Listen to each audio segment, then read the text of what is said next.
오늘 우리에게 주시는 하나님의 말씀 마태복음 7장 18절부터 23절까지 말씀입니다. 마태복음 7장 18절부터 23절까지 말씀.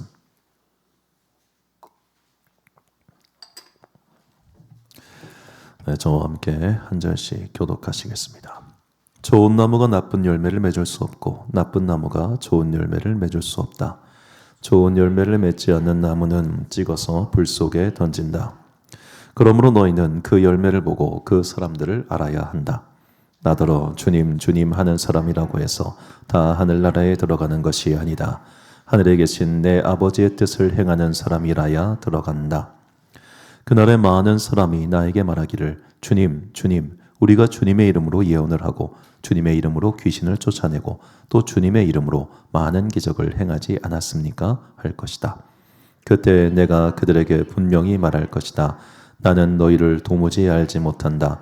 불법을 행하는 자들아 내게서 물러가라. 아멘.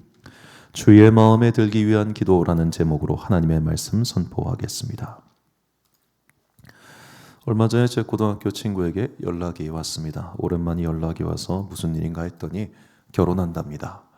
그러길래 제가 친구한테 말했습니다. 친구야, 우리 나이는 결혼할 나이가 아니라 이혼할 나이야. 굳이 그걸 해야겠니?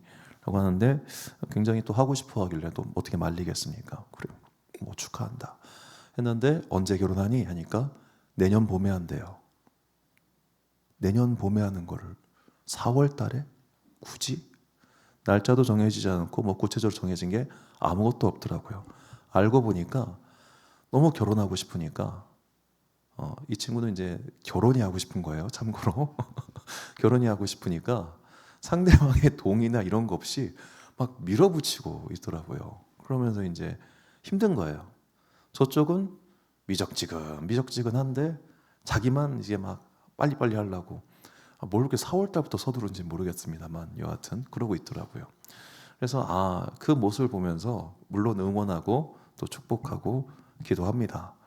제가 편하기 위해서 기도를 하는데 그러면서 동시에 이런 생각이 들었습니다. 문득 상대방은 이 일에 아무 관심 없는데 나만 혼자 파파파 애쓸 때가 있잖아요. 그 모습이 하나님과 우리의 관계일 수도 있겠다라는 생각이 들었습니다. 내 딴에는 무언가를 되게 열심히 하고 있습니다. 내 딴에는 무언가 최선을 다해서 주를 위하여 뭔가를 하고 있는데 하나님께서 쓱 보시고 너 뭐하냐? 라고 물으신다면 얼마나 허무하겠어요. 하나님 저 주님 위해서 지금 이렇게 하고 있거든요? 라고 하는데 글쎄 난 너한테 그거 시킨 적이 없는데? 라고 하신다면 우리의 노력이 얼마나 허무하겠습니까? 예전에 제가 부목사 할 때 일이었는데 저 나름대로 이게 목사님께 칭찬받고 싶어가지고 모든 부목사는 담임 목사의 사랑이 그립습니다. 그래서 담임 목사님 칭찬받고 싶어서 나름 뭔가를 내가 할 수 있는 열심을 해서 뭔가를 했어요. 해서 보고를 들으니까 담임 목사님 한마디가 그거였습니다. 야, 쓸데없는 거 하지 말고 시킨 거나 잘해. 마치 오늘 나의 믿음의 노력이 하나님께서 보실 때 야, 쓸데없는 거 하지 말고 시킨 거나 잘해. 그런 평가를 듣고 있지 않을까. 그런 근본적인 염려가 기도하면서 떠오르더라고요. 내가 하는 기도가, 내가 하는 헌신이, 내가 하는 섬김이 이 모든 것들이 정작 하나님과 관계없는 일이라면 우리는 그야말로 시간 낭비, 돈 낭비, 인생 낭비하고 있는 것 아니겠습니까? 오늘 본문은 그렇게 인생 낭비한 사람들의 이야기를 우리에게 전해주고 있습니다. 본문 22절과 23절 말씀 보니까 그날에 많은 사람이 나더러 이르되 주여 주여 우리가 주의 이름으로 선지자 노릇하며 주의 이름으로 귀신을 쫓아내며 주의 이름으로 많은 권능을 행하지 아니하였나이까 하리니 그때 내가 그들에게 밝히 말하되 내가 너희를 도무지 알지 못하니 불법을 행하는 자들아 내게서 떠나가라 하리라. 자, 이 말씀은 1차적으로는 이제 거짓 선지자와 이 거짓 선지자의 영에 속은 사람들에게 하는 말입니다. 자, 거짓의 영에게 속아서 거짓으로 믿음 생활하면 그 끝은 결국 거짓이겠죠. 이단인의 뜻이 뭡니까? 끝이 다른 겁니다. 아무리 겉이 비슷해도 끝이 다른 게 이단인데요. 자, 그런데 사람들은 이 이단 끝이 다른 걸 알 수가 없습니다. 끝까지 안 가봤으니까 모르잖아요. 그러니까 지금 당장 눈에 보이는 것에 우리가 끌릴 수밖에 없다는 거죠. 그 당장 눈에 보이는 게 뭐냐? 선지자 노릇하며 권능을 행하며 귀신을 쫓아내고, 즉 눈앞에 뚜렷한 기적이 나타날 때 우리는 저게 진리고 저게 하나님께서 기뻐하신 일이고 바로 저기에 하나님이 계시겠구나라는 착각을 하기 쉽더라는 겁니다. 우리나라뿐만 아니라 대다수의 이단들이 이렇게 하나님의 능력, 달리 말해서 영적인 능력을 통해서 부흥했고 발전했고 커졌습니다. 대표적인 사람으로 천부교라고 하는 교단을 만든 박태선이라고 하는 사람이 있습니다. 이 사람이 장로예요. 그 서울에 있는 무슨 교회 장로였는데 제가 기억이 정확히 나지 않는데, 이 사람이 그 당시에 이제 해방 이후부터 소위 말해 성령을 체험해 가지고 한국 전쟁 끝나고 부흥회 강사를 다녔습니다. 이 장로님이. 근데 얼마나 대단한 능력이 나타났냐면 이 사람이 쓰던 손수건을 딱 쓰니까 사람들이 병이 났고, 이 사람이 마시던 손 씻은 물 그거를 뿌리니까 병이 났고, 어마어마한 기적과 이사가 이 사람 통해 나타났습니다. 그러자 이 사람이 나야말로 예수의 아들이다 라고 이렇게 얘기하면서 따로 교단을 세운 게 천부교예요. 이 천부교에서 만든 아주 대단한 상회가 있는데 신앙촌이라고 하는 상회입니다. 보신 분 계십니까? 지나가다 오다가. 예전에는 꽤 많았는데 지금은 얼마나 되는지 모르겠어요. 이런 신앙촌 상회가 곳곳에 있죠. 여기서 만든 물건이 홈쇼핑에서 팔고 있습니다. 생명물 간장.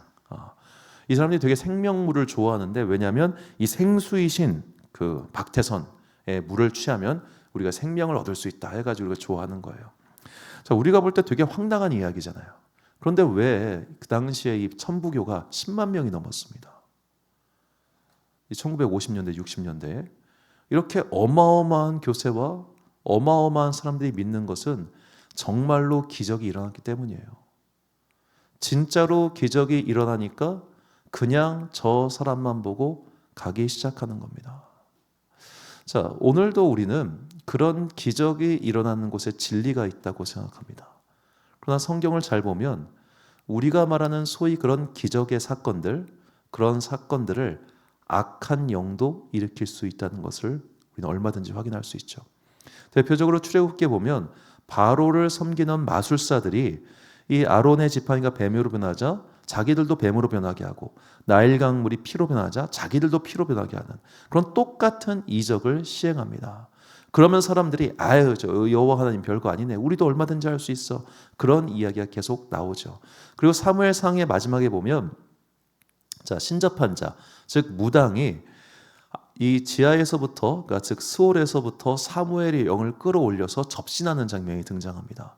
그리고 사울과 대화를 하죠.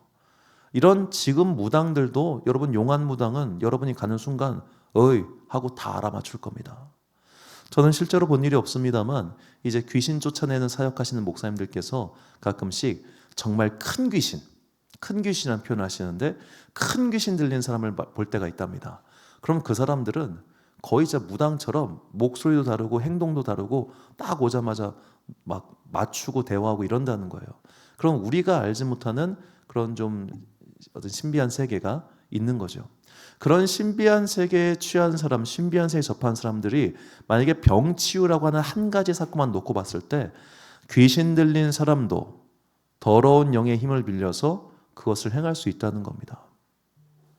그렇기 때문에 우리가 겉으로 드러나는 어떤 기적, 영적인 사건, 이것을 가지고 이것이 있으니까 여기 하나님이 계시고 여기 하나님이 기뻐하신다, 이렇게 보면 안 된다는 거죠. 제가 수차례 말씀드리지 않았습니까? 사람 많은 것이 진리의 기준이라면 신천지야말로 최고의 진리고, 돈 많은 게 진리의 기준이라면 통일교만한 진리가 없다고요. 예전에 이제 제가 어떤 분이 저한테 이런 말씀하신 적이 있어요. 목사님, 개척하고 성공하려면 두 가지가 필요하대요. 뭐가 필요하냐? 첫 번째 영권이고 두 번째가 물권이래요. 영권이 뭔지는 알겠는데 물권은 뭐냐? 그야말로 이 교회 다니는 모든 사람들이 부자가 되는 거라고. 그래야지 사람들이 교회 온다고. 그러냐? 여러분, 제가 영권과 물권이 없어 죄송합니다. 제가 항상 여러분이 부자 되기를 진심으로 기도하고 있긴 하거든요. 부자 되면 저한테 좀 알려주세요. 물권 있나 나중에 실증해보게. 그러게 뭐요 그게. 무슨 영권까지는 이해하겠지만 물권은 정말 이해가 안 되더라. 이게 사람들이 원하는 진리의 모습, 교회의 모습이라는 거예요. 가니까 부자 되고, 가니까 잘 되고, 가니까 신비한 일이 일어나고. 그러면 그런 일이 일어나지 않으면 교회가 아닙니까? 그런 일이 일어나지 않으면 하나님께서 살아계시지 않는 겁니까? 자, 오늘 본문에서 예수님께서는 우리 앞에 나타나는 현상이 진리의 기준이 아니라고 분명히 말씀하고 계십니다. 그렇다면 진리의 기준은 무엇인가? 하나님의 편에 선 거예요. 하나님과 바른 관계를 맺고 있느냐예요. 우리가 이제 금요일 주제가 주의 장막입니다. 주님의 장막 안에 거하느냐 거하지 않느냐가 진리와 생명의 기준이지 다른 무언가가 진리와 생명의 기준이 될 수 없습니다. 자, 그렇다면 오늘 우리가 하나님과 바른 관계, 좋은 관계, 올바른 관계를 맺어야 합니다. 그래야 오늘 나의 삶의 노력이 헛된 것으로 그치지 않는 것이죠. 나름 열심히 살고 열심히 노력했는데 내가 널 도무지 모른다 라고 하면 얼마나 허무하겠습니까? 우리가 생애 마지막에 그런 평가를 받지 않기 위해서는 하나님과 좋은 관계, 바른 관계를 맺어야 됩니다. 그렇다면 하나님과 바른 관계를 맺기 위해서는 우리는 어떻게 해야 할까요? 첫 번째로 우리의 삶 속에서 아름다운 열매를 맺어야 합니다. 본문 18절과 20절이 이렇게 말합니다. 좋은 나무가 나쁜 열매를 맺을 수 없고 못된 나무가 아름다운 열매를 맺을 수 없느니라. 이러므로 그들의 열매로 그들을 알리라. 자, 우리의 삶 가운데 아름다운 열매를 맺어야 한다고 그렇게 말을 합니다. 그렇다면 우리가 맺어야 되는 아름다운 열매는 무엇인가? 갈라디아서 5장 22절과 23절, 에베소서 5장 9절 말씀 보니까 오직 성령의 열매는 사랑과 희락과 화평과 오래 참음과 자비와 양성과 충성과 온유와 절제니 이 같은 것을 금지할 법이 없느니라. 빛의 열매는 모든 착함과 의로움과 진실함에 있느니라. 아멘. 자, 우리가 예수님을 믿고 교회 생활을 하고 있는데 내 삶에 사랑이 없어, 기쁨도 없어, 평화도 없어. 오직 있는 것이라고 하는 것은 세상 사람들과 똑같은 모양새뿐이라면 나는 정말 예수를 믿고 있는 사람인가 점검해 봐야 됩니다. 내가 예수를 믿는다고 하는 것은 다른 삶을 사는 겁니다. 남들과는 다른 반응을 보여주는 겁니다. 그런 다른 반응을 보여줄 수 있고 다른 삶을 살 수 있는 그것이 예수 믿는 사람의 본이에요. 저는 가끔씩 이제 우리 성도님들과 문자를 주고받다가 감동받을 때가 있어요. 굉장히 예의 있게 문자를 쓰기 때문에. 그러니까 진짜로 여러분 이건 확실한 것 같아. 여러분 썩어도 교인이 나아요. 썩어도 교인이 나아. 세상 사람들은 장난 아니에요. 아무리 못된 놈도 그냥 교회 다니는 못된 놈이 낫다니까요. 교회도 안 다니는 사람들은 그렇게 못될 수가 없어. 그런 거 보면 차라리 우리가 믿음을 좀 약해도 낫다 이거죠.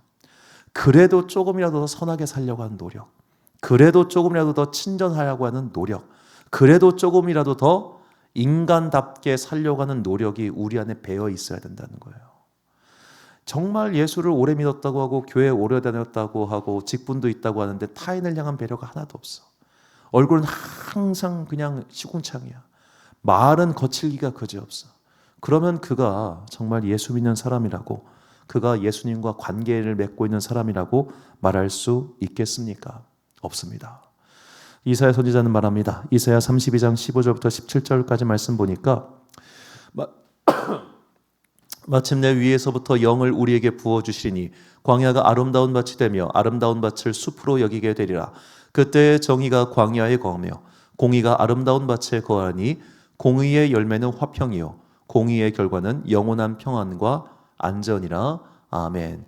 자, 위에서부터 영이 우리에게 부어준다. 즉 성령님께서 임하시면 우리 안에 열매를 맺는데 그 열매가 화평, 평안, 안전, 즉 샬롬이라는 거예요. 샬롬. 내가 예수를 믿는데 삶에 샬롬이 하나도 없다.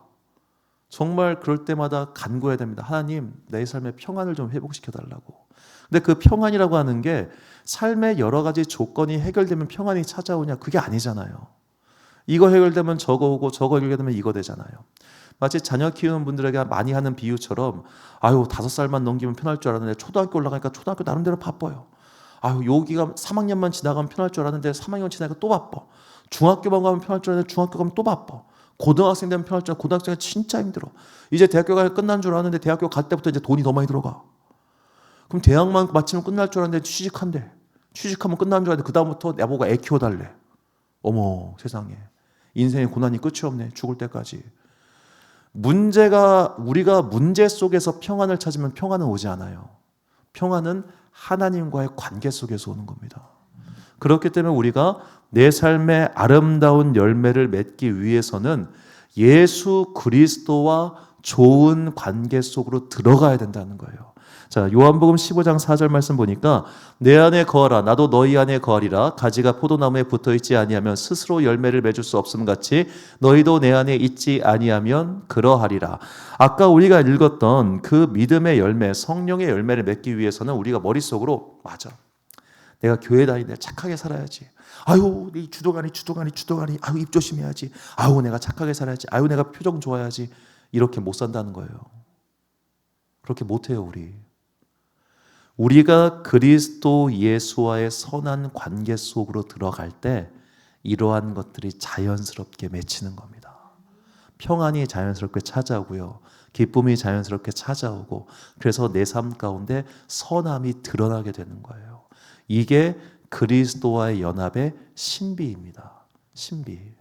제가 우리 성도님들께 바라는 게 있다면 우리의 기도가 여러 가지 삶의 문제들을 두고 주님 내 자식 공부 잘하게 해주세요. 주님 내 자식 건강하게 해주세요. 주님 직장에서 돈 많이 벌게 해주세요. 주님 세금 문제 해결하게 해주세요. 주님 전세 문제 해결하게 해주세요. 주님 우리 월세집 집주인이 착한 사람 되게 해주세요. 이런 기도 말고 문제를 쭉 나열하고 문제를 해결하는 이런 기도도 물론 필요하지만 그 기도를 넘어서 그리스도 예수와 하나가 되는 신비에 이를 수 있게 해달라는 그 연합의 기도를 꼭 드렸으면 좋겠어요.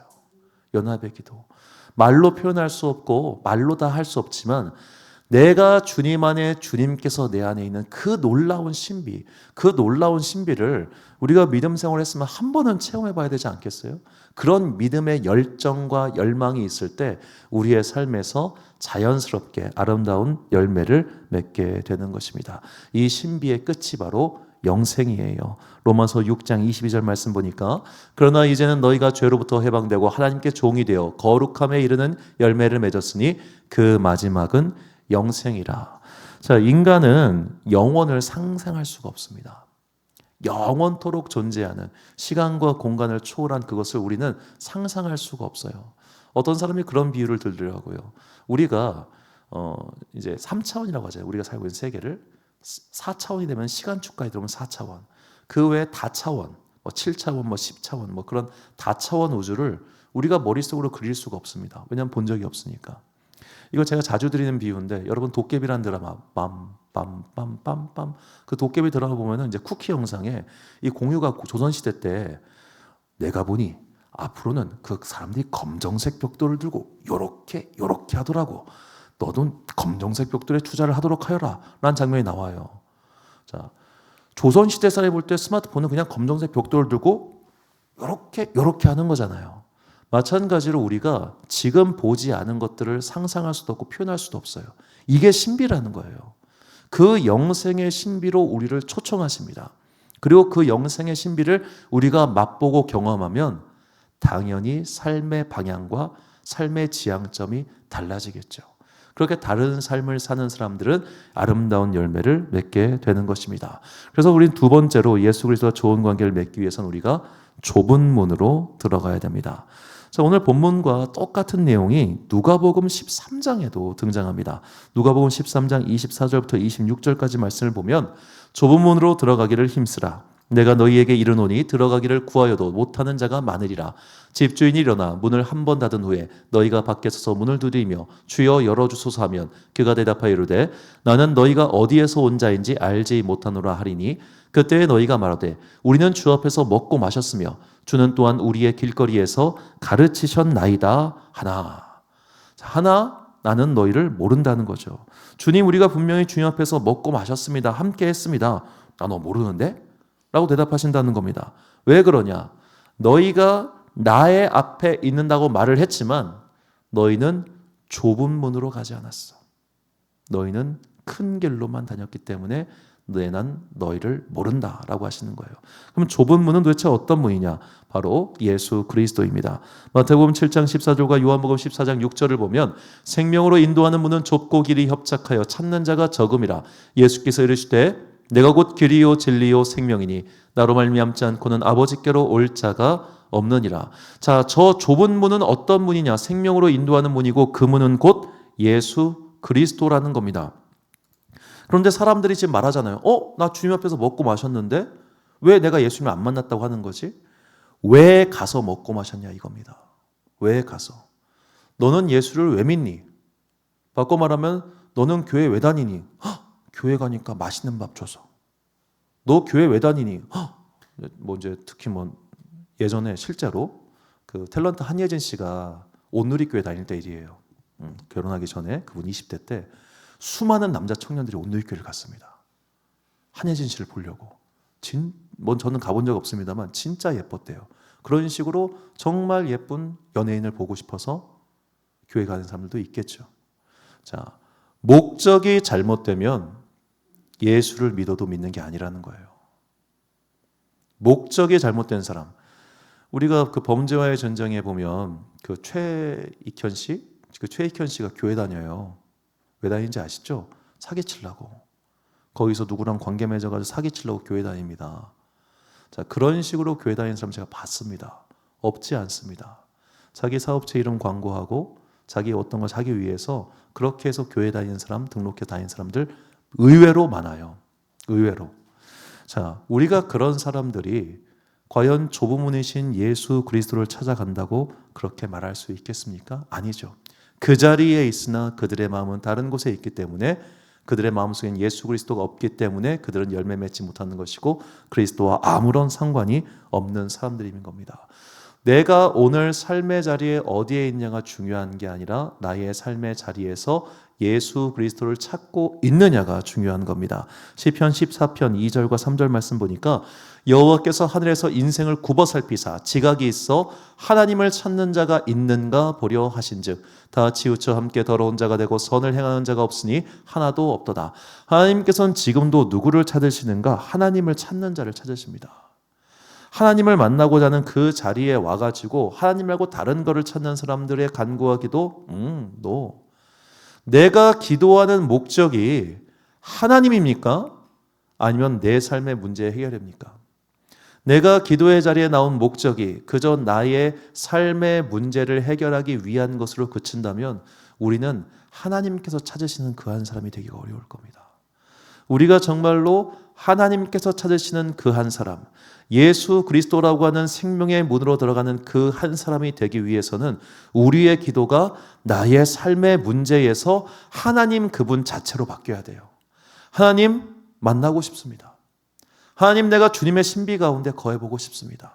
하나님 내가 정말로 그저 이 성경 속에 기록되어 있는 이 수많은 사건들이 옛날 이야기가 아니라 욥의 이야기, 노아의 이야기, 아브라함의 이야기, 옛사람의 이야기가 아니라 바로 나의 이야기가 되고 싶습니다. 라고 하는 그 믿음의 열망, 열정이 있을 때 우리는 하나님을 만날 수 있고 그분과의 선한 관계 속에서 열매 맺는 인생을 살 수 있습니다. 그래서 시편 기자가 말하죠. 시편 42편 1절 말씀 보니까 하나님이여 사슴이 시냇물을 찾기에 갈급한 같이 내 영혼이 주를 찾기에 갈급하니이다.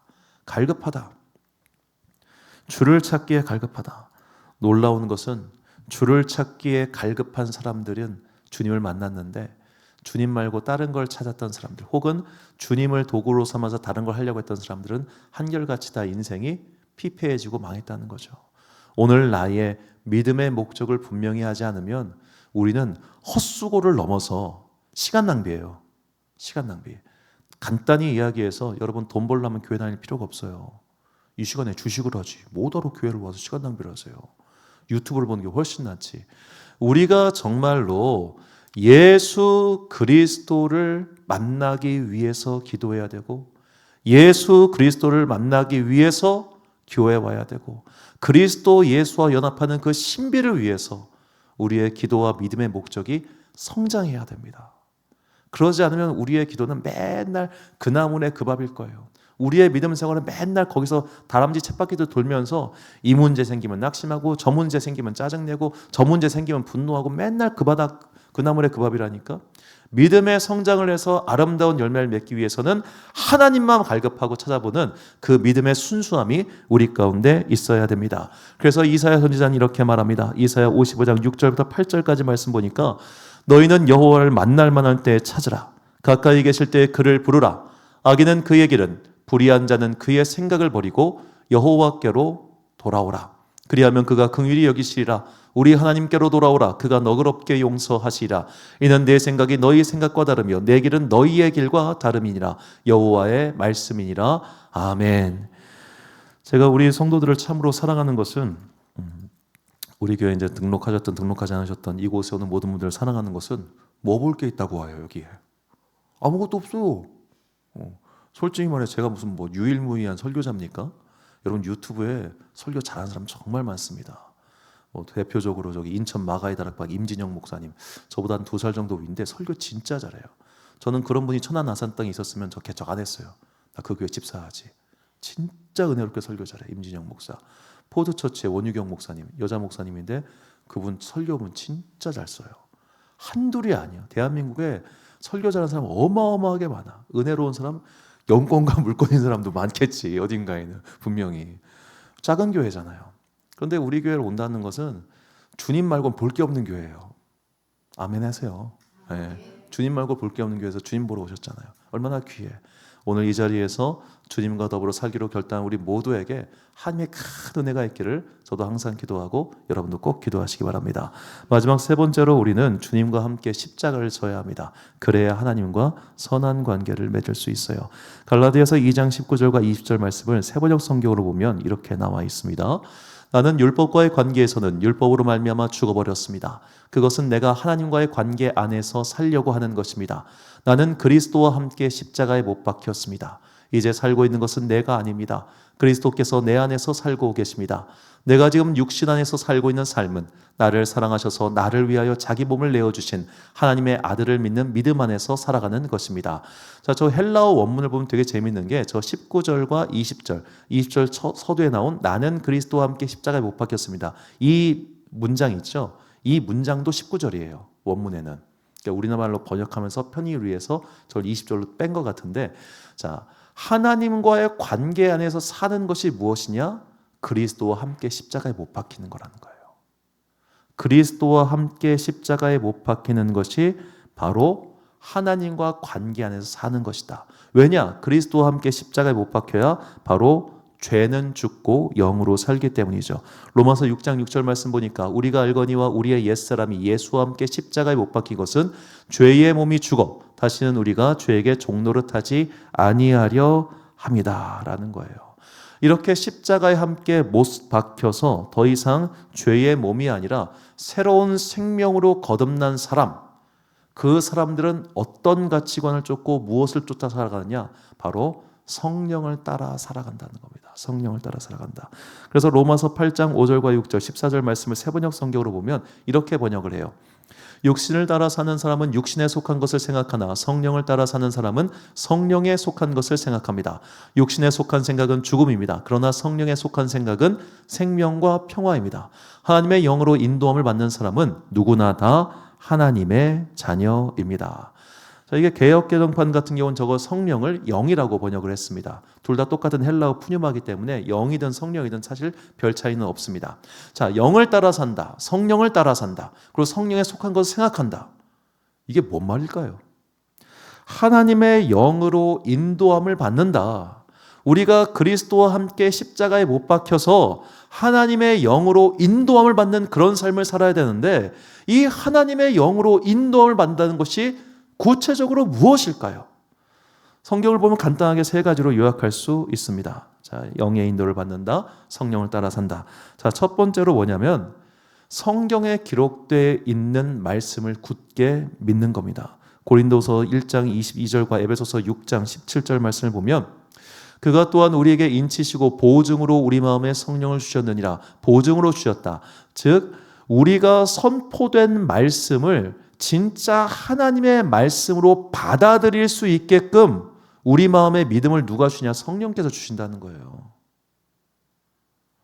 다시 한번 설명할게요. 성경책이 있잖아요. 여러분 성경 내용은 쉽지 않아요. 그렇죠? 특히 우리가 과학적 사고를 가진 사람이라면 뭐요? 공룡도 나오지 않아. 진화로 이거 다 완전 과학적으로 말도 안 돼. 야, 바다가 어떻게 갈라져? 사람이 물을 건넜대. 야, 예수가 소금쟁이냐? 물 위를 걷게? 말도 안 되는 얘기하고 있어. 막 그런 얘기들이 많잖아요. 그런데 그렇게 비과학적이고 이해할 수 없는 것들을 믿을 수 있도록 보증서로 성령님을 주셨다는 거예요. 성령님이 있어야 우리가 그 말씀을 믿을 수 있다는 겁니다. 그래서 에베소 6장 7절 말씀 보니까 성령의 검이 무엇이냐? 곧 하나님의 말씀이라는 거예요. 성령을 받아야 우리가 믿을 수 있습니다. 성령 안 받으면 못 믿습니다. 성령 안 받으면 내가 믿고 싶은 것만 믿거나 믿을 수 있는 것만 믿습니다. 대표적인 사람이 마하트마 간디예요. 마하트마 간디 같은 사람이 의외로 복음서는 열심히 읽었다고 합니다. 왜냐? 복음서에 보니까 너무 좋은 말들이 많아. 그래서 복음서를 읽고 그가 만든 게 비폭력 평화운동이었어요. 그런데 그는 힌두교인이잖아요. 그러니까 자기가 읽고 싶은 것, 필요한 것만 읽었어요. 우리도 혹시 내가 믿고 싶은 것만, 나한테 필요한 것만 뚝뚝 떼서 믿고 있지 않습니까? 그러면 아직 성령을 따라 사는 게 아니라는 거예요. 성령을 따라 사는 사람은 성경 전체를 믿게 되고 성경 전체를 믿기 때문에 성경에서 말하는 모든 것들이 나의 삶의 지침이 되는 겁니다. 내가 거기에 이르지 못하는 것을 한탄할 뿐이지 그렇게 산다는 걸 부정할 수는 없다 이 말이에요. 성경에 너의 것을 열심히 뺏어라 라는 말 안 나오잖아요. 그러니까 내가 남의 것을 뺏을 때마다 마음의 가책이 생기는 거죠. 그것이 성령을 따라 사는 겁니다. 말씀이 믿어지고 말씀을 따라 살아야겠다고 하는 자각이 생기는 것이죠. 두 번째로 성령을 따라 사는 사람은 하나님의 신비를 사모하게 됩니다. 고린도전서 2장 14절 말씀 보니까 육에 속한 사람은 하나님의 성령의 일들을 받지 아니하나니 이는 그것들이 그에게는 어리석게 보이며 또 그는 그것들을 알 수도 없나니 그러한 일은 영적으로 분별되기 때문이라. 아멘. 여러분들은 별로 아이돌에 관심이 없으실 텐데 최근에 그 SM의 NCT라고 하는 그룹이 있습니다. 그 NCT의 마크라고 하는 귀한 청년이 탈퇴를 했어요. 근데 이 NCT 아는 사람도 있어. 젊어 좋아. NCT 마크가 왜 관심이 있었냐면 이 NCT 마크 별명이 기도돌이에요. 기도돌. 그렇게 기도 많이 하기로 유명한 그 아이돌입니다.